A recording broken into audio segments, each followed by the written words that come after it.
Nós vamos conversar com o economista do Diese na subseção da FUP, a Federação Única dos Petroleiros, Clovelmar Cararini. Bom dia, Clovelmar. Bom dia, Glauco. Bom dia a todos. Clovelmar, a Agência Nacional do Petróleo, Gás Natural e Biocombustíveis, ANP, apontou que o preço médio do litro da gasolina vendido nos postos subiu na última semana, rompendo aí um ciclo de 15 quedas seguidas. O levantamento do ANP revela que o preço médio do litro do combustível avançou para R$ 4,86 na semana de 9 a 15 de outubro, que representa uma alta de 1,46% frente à semana anterior. Como é que você vê esse reajuste? Isso, na verdade, acaba corroborando algo que a FUP vem dizendo há muito tempo, que sem alterar, na verdade, a política de preços da Petrobras, que é corroborada pelo governo Bolsonaro, nós vamos passar por isso? Perfeito, Glauco, a sua pergunta e a sua questão inicial. Assim, primeiro ponto é esse. A gente vem falando dos efeitos da implementação dessa política de preços que a Petrobras vem criou em 2016 e que vem utilizando até esse momento, né? Então, é fundamental começar uma conversa sobre preço de combustíveis pensando na principal empresa estatal brasileira que produz petróleo, que produz refinados e que pratica preços acompanhando a variação dos preços internacionais. Esse é o principal ponto para a gente entender onde a gente está, né? O que está acontecendo? Os preços internacionais do barril, por uma série de motivos, vêm subindo agora nesse período recente, seja por conta ainda dos efeitos da guerra da Ucrânia, seja por conta da chegada do inverno na Europa e o maior consumo de energia que aquela região agora, que é uma grande consumidora de energia, vai acontecer, vai precisar de mais energia. Há todo um processo em que os países produtores de petróleo da OPEP, num processo de redução da oferta de petróleo e, por outro lado, o aumento do consumo do petróleo. Ou seja, o preço do barril vai subindo lá fora e como a gente aqui está seguindo essa política de preços, o preço aqui também tende a subir.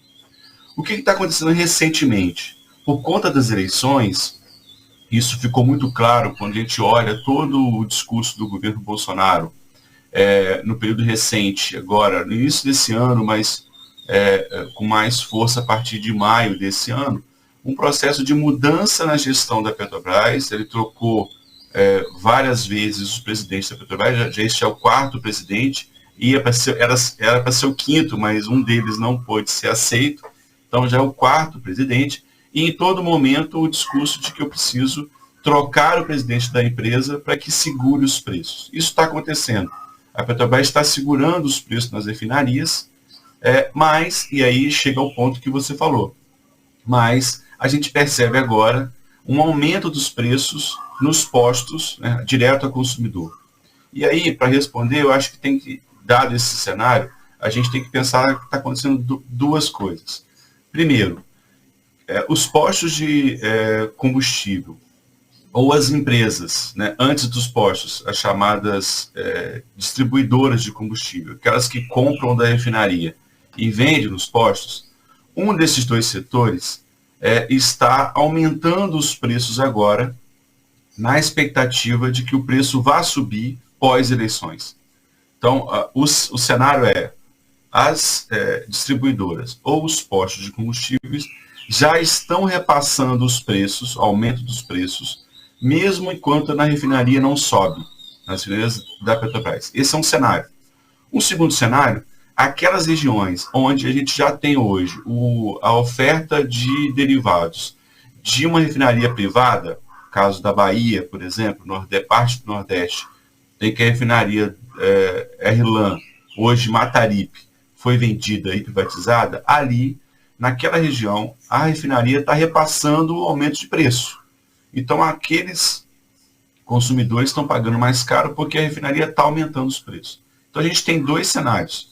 Aquelas regiões, aqueles espaços onde não foi privatizado ainda e que tem a Petrobras como principal fornecedora, alguns atores estão aumentando os preços agora, já pensando pós-eleição. Na região que tem a Bahia, principalmente, e que é privado agora, os preços estão acompanhando os preços internacionais. Agora, Clovelmar, a ANP mostra aqui, né, nesse mesmo levantamento que aponta o aumento do valor médio do litro da gasolina, que o diesel ele teve ali uma queda ínfima de 0,15%, né, na verdade mantendo praticamente o mesmo preço. Agora, nesse aspecto do diesel, já existe aí uma pressão para que ele aumente ainda mais, né, porque no mercado internacional, como você apontou, por conta do aumento do frio na Europa, também fechamento de refinarias aqui, proximidade da proibição de importações da Rússia, esse preço vai aumentando, né? Segundo o levantamento feito pela Associação Brasileira dos Importadores de Combustíveis, a diferença entre o preço médio praticado nas refinarias brasileiras e do Golfo do México subiu para 14%. E no caso do diesel, né, ele tem um impacto não só para as pessoas que utilizam, por exemplo, os caminhoneiros, né, que usam bastante esse tipo de combustível, mas acaba impactando também, por exemplo, nos alimentos, como a gente já viu isso acontecendo e quando houve esse aumento, né, do combustível, porque o transporte vai aumentar o custo do transporte e isso acaba impactando nos alimentos. A gente pode ter esse aumento depois das eleições e também, consequentemente, um aumento ainda maior da taxa de inflação aqui no Brasil, Clovelmar? Glauco, deixa eu separar a sua pergunta em dois momentos, né, para tentar ajudar. Primeiro, eu estava falando de um formato mais geral dos preços, agora você trouxe o elemento diesel, que acho que é importante. Sim, o diesel tem uma diferença em relação à gasolina, por exemplo, porque a gasolina a gente tem praticamente a nossa autossuficiência. O Brasil tem, no seu parque de refino, uma capacidade de produzir o que a gente consome de gasolina. A gente importa muito pouco e exporta muito pouco gasolina. Então a gente tem, de certa maneira, controlado. Caso do diesel, não. A gente precisaria de mais uma ou duas refinarias para aumentar nossa produção de diesel, para a gente não ter para não ter essa dependência internacional. O Brasil, mais ou menos, precisa importar 30%, de 25% a 30% de diesel. Então a gente tem um problema, no caso do diesel, que, há uma pressão internacional por aumento do consumo do diesel. E a gente vai pagar mais caro nessa importação de diesel, porque a gente não produz essa parte. Esse é o primeiro elemento. O segundo elemento ainda é a política de preço, porque por mais que a gente produza 70% do diesel, esses 70% tem o preço dos 30% importados, né? Percebe? Então a gente tem um efeito ruim, perverso nessa política de preço também, que segura o preço para cima. No caso do diesel, chamar a atenção que os impostos já foram reduzidos lá atrás. O governo o efeito da redução do ICMS não chegou diretamente ao diesel, porque já tinha subsídio no diesel, no caso dos impostos. E o que está acontecendo no caso do diesel é isso, né? Os postos ou as distribuidoras estão aumentando o preço, já especulando pós-eleições. Além disso, chamar a atenção, Glauco, para uma coisa muito importante. A refinaria, a gente está percebendo que o Brasil aumentou a sua produção de diesel agora nas refinarias. O Nordeste aumentou muito a produção de diesel no Nordeste. A gente tem lá duas refinarias importantes, que é a Abreu e Lima, que está sendo privatizada, ainda não foi, mas ela tem uma grande produção de diesel. E a refinaria de Mataripe, que eu citei, que é privatizada, aumentou muito a sua produção de diesel. E a gente percebeu que também aumentou muito a exportação de diesel. O Brasil está aumentando a sua exportação de diesel. A gente acha que a refinaria privada, como o preço aqui está mais baixo do diesel do que lá fora, a refinaria privada está vendendo, está exportando diesel para fora do Brasil. No momento que a gente vai precisar de diesel, porque lá fora está mais caro, né? Então, chamar a atenção para esse elemento do diesel, que é fundamental, porque o preço do diesel ele chega no caminhão que vai transportar as coisas, ele chega no trator, nas máquinas agrícolas que vai produzir os alimentos, ele impacta no transporte urbano de pessoas, ônibus e por aí vai. Ou seja, o preço do diesel ele é um grande problema para a gente porque se espalha nos outros preços da economia. Então a gente está percebendo com muita atenção e com muita preocupação esse movimento de possível aumento dos preços, e tem grande chance dos preços do diesel voltar a subir forte no Brasil pós-eleições, em qualquer cenário, seja Lula ou Bolsonaro vencendo. como a gestão do governo Bolsonaro vai até 31 de dezembro, tem grande chance dos preços subirem pós-eleição, né? 1º de novembro, a partir daí os preços devem voltar a subir. Esse é o cenário. Por quê? Porque há essa pressão internacional e como a Petrobras tem uma política de preços que acompanha os preços internacionais, vai subir também aqui. Então a gente tem essa preocupação sim, e tem um outro efeito que é a preocupação em relação à inflação que você citou, muito bem.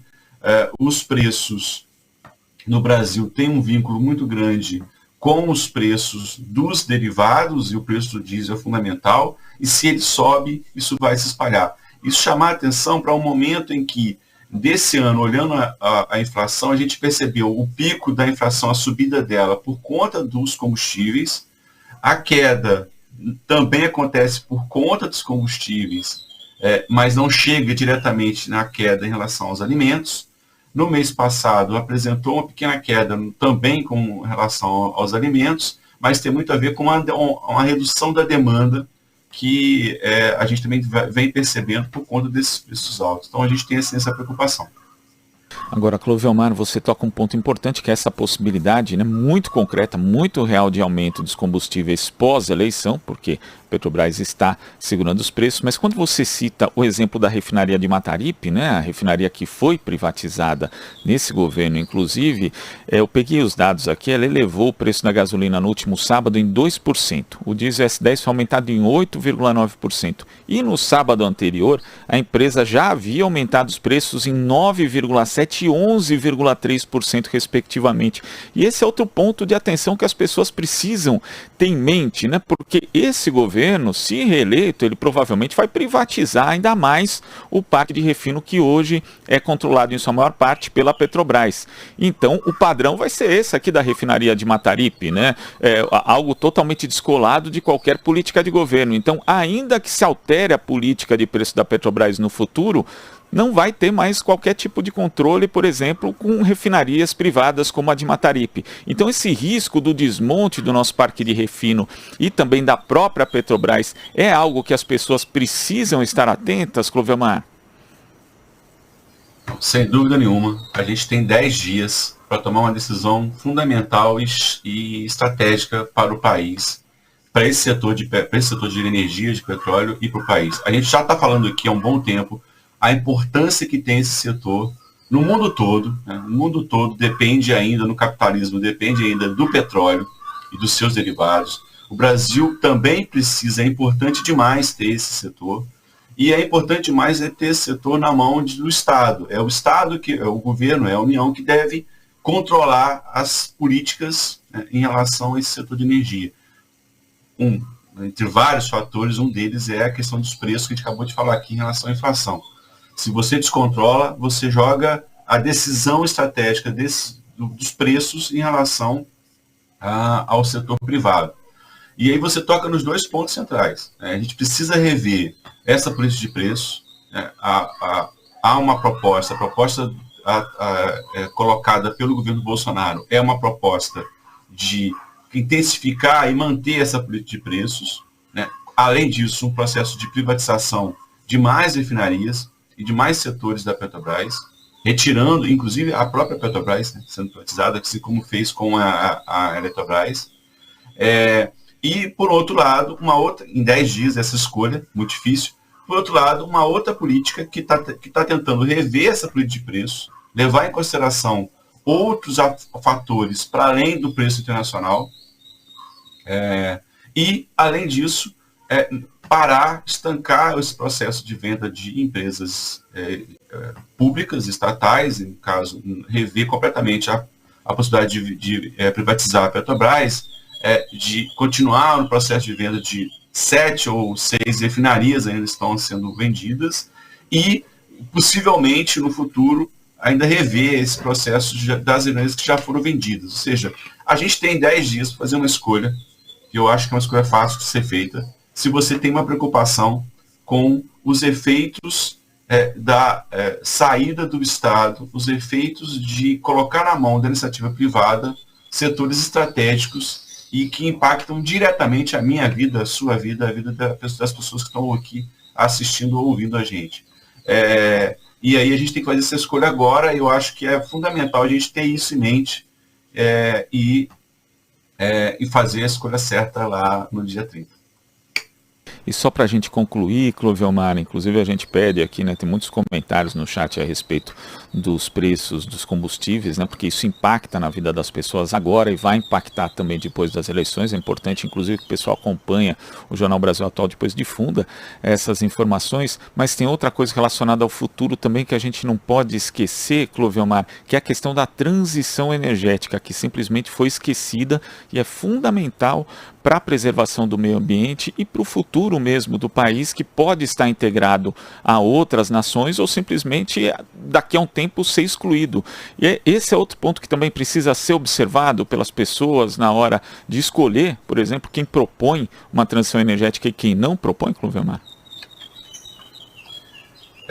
Sem dúvida, Glauca. Eu queria agradecer mais uma vez o convite de participar do programa, porque acho que você está tocando nos pontos centrais e num momento muito estratégico para a gente fazer essas escolhas.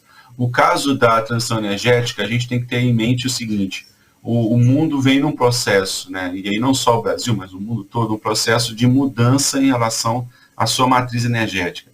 A gente precisa de uma matriz energética mais limpa. A gente precisa reduzir as emissões de gás, efeito estufa. A gente está olhando aqui, e é esse efeito direto. Assim, eu estou falando de um estado, Rio de Janeiro, que tem uma cidade, por exemplo, Petrópolis, que acabou de passar no início desse ano, e a gente está muito preocupado de novo agora no início do próximo ano, passou por uma catástrofe imensa, várias mortes, por conta desses efeitos, dessas mudanças do clima. Ou seja, o mundo está aquecendo, a gente tem uma série de problemas, isso é consenso, claro, menos para aqueles negacionistas que acham que o mundo não está aquecendo. Então é até fundamental, clareza, que o mundo está aquecendo e precisa mudar. Essa mudança em relação à matriz energética já está acontecendo em vários países do mundo, na Europa com mais força. Os americanos agora também voltaram, estão colocando com a gestão Biden um processo de transição também energética. O Brasil também começou a discutir isso. E a gente sente falta de um controle, de uma estratégia, de uma política pública clara do governo brasileiro em relação a isso. O governo brasileiro não acredita que o planeta está aquecendo. O governo brasileiro não quer participar do debate em relação às mudanças, né, climáticas e às mudanças energéticas que estão acontecendo, e está jogando todo o peso dessa escolha estratégica na mão, novamente, das empresas privadas. A Petrobras, que é uma empresa fundamental e que tinha um projeto de empresa de energia, era uma empresa que vinha fazendo esse processo de transição, reduzindo, né, na verdade, aumentando a sua produção de petróleo, mas destinando recursos para produção de outras fontes de energia, saiu completamente, pós-golpe de 2016, saiu completamente dessa estratégia e agora ficou apenas com a produção de petróleo. A Petrobras saiu do biodiesel, saiu da geração de energia eólica, saiu da geração de energia de outras fontes de energia que não a energia do petróleo. E está colocando completamente essa decisão na mão das empresas privadas. Por fim, um outro elemento fundamental que a gente também vem discutindo, e aqui nesse espaço, acho que vale a pena falar também para o movimento sindical, a gente também vem num processo, no Diese, discutindo isso, num processo em que a gente está sentindo falta de uma maior presença do movimento sindical nesse debate. Os trabalhadores não estão, do setor de energia e de outros setores, não estão participando do debate em relação à transição energética.